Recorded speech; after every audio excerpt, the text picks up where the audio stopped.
Os 2 pedidos de abertura de comissão processante na Câmara Municipal de Rolândia foram arquivados. A informação foi dada pelo procurador parlamentar da Câmara de Rolândia, Walter Akira, durante a entrevista na tarde desta sexta-feira.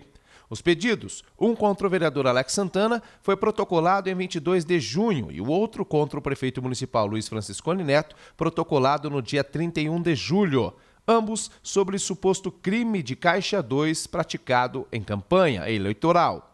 A solicitação da comissão processante contra o prefeito e do vereador foram para as mãos do presidente da Câmara, Eugênio Serpelloni, que despachou em seguida para a análise da Procuradoria Jurídica da Casa. Esta emitiu um parecer e, neste parecer, a Procuradoria entendeu que os pedidos foram relacionados a fatos ocorridos em outro mandato, não podendo assim serem julgados pelo atual mandato. A comissão processante ela tem como finalidade penalizar politicamente caso constatado uma irregularidade pelo vereador ou pelo prefeito, que no caso seria a cassação do mandato. Como essas acusações se referem ao mandato anterior, né, a atual legislatura não tem condições, não tem possibilidade legal de investigar e penalizar o vereador ou o prefeito por essas práticas. Então, como havíamos até conversado, por exemplo, um vereador com mandato em 2001, né, e supostamente praticou alguma irregularidade que agora vem à tona. Não é permitido que abra-se uma comissão processante contra esse vereador para cassar o atual mandato referente a atos praticados em 2001. Né? Então, simplesmente, o parecer foi nesse sentido.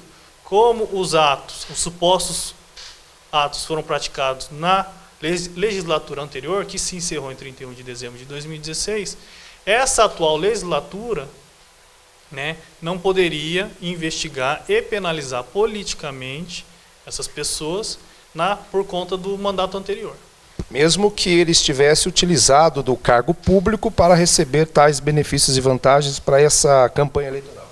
Sim, porque o mandato terminou em 31 de dezembro de 2016. Se foram reeleitos ou não, aquele mandato se encerrou naquele período. Tá? Agora nós estamos numa nova legislatura. Mas tem que deixar claro, Ted, que isso aí não é uma questão de não penalizar o investigado. Porque essas acusações, querendo ou não, elas podem ser investigadas pelo Ministério Público, né, pela polícia, né, e correr o procedimento no Poder Judiciário, né, tanto na Justiça Eleitoral, como na Justiça Criminal e até mesmo na Justiça Comum. Segundo o procurador parlamentar, caso ocorra uma situação envolvendo qualquer agente político, a partir de janeiro de 2017, aí sim, neste caso, é possível uma investigação por parte da Câmara. Se houvesse uma acusação referente a atos praticados na atual legislatura, ou seja, a partir de 1º de janeiro de 2017, né, e houvesse um pedido de abertura de comissão processante, aí sim, né, nós poderíamos dar prosseguimento a esse pedido.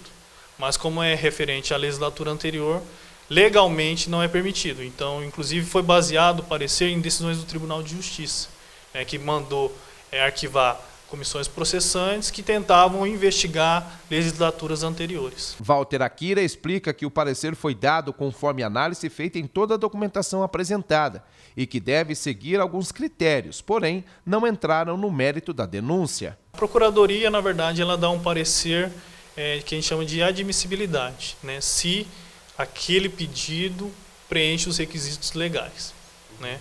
Então, o que nós analisamos de início é se a pessoa que pediu era eleitor do município, né, se estava em dia com suas obrigações eleitorais, porque a lei determina que seja eleitor. Em seguida, nós passamos a analisar uma situação inicial das acusações. Tá, vamos ver o que está sendo acusado. Está sendo acusado de Caixa 2. A gente não entra no mérito para saber se há provas ou indícios do Caixa 2. O que nós verificamos então existe uma acusação de Caixa 2 e qual período?